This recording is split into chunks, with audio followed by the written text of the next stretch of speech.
செய்தியில 4 நாள் மழைன்னு சொன்னாங்க, அப்புறம் வரப்போது புயல்னு சொன்னாங்க. ஸ்கூலு காலேஜ் லீவுன்னு சொன்னாங்க, வெளியில சுத்தாத நோன்னு சொன்னாங்க. மழை வந்து வீட்டு கதுவை சாத்தணும், குளிர்ல நடுங்கி பெட்ஷீட்டை போத்தினும், போனுக்கு சிக்னல் கிடைக்காம எங்கணும், இருக்கிறத துண்ணுட்டு இருட்டுல தூங்கணும். காத்துல கூரைங்க பறந்து போச்சு, அங்கங்க ஒயரு அறுந்து போச்சு, ரோட்டுல மரம்லாம் சாஞ்சி போச்சு, கோலம் கொட்டை எல்லாம் நிரம்பி போச்சு. மழையில சுத்துனா ஜொரத்துல தள்ளும், ஏரிக அறந்து ரோடெல்லாம் வெள்ளம், காரணம் புயலுங்கோ.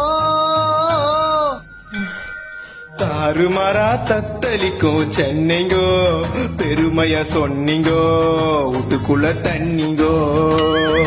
தாறுமாறா தத்தளிக்கும் சென்னைங்கோ, பெருமையா சொன்னீங்கோ, வீட்டுக்குள்ள தண்ணிங்கோ. காத்து மழையில காஸ்ட்லிக்காருங்கெல்லாம் தண்ணியில அச்சு போச்சு. இப்ப ஏகப்பட்ட சனம் பசி பட்டி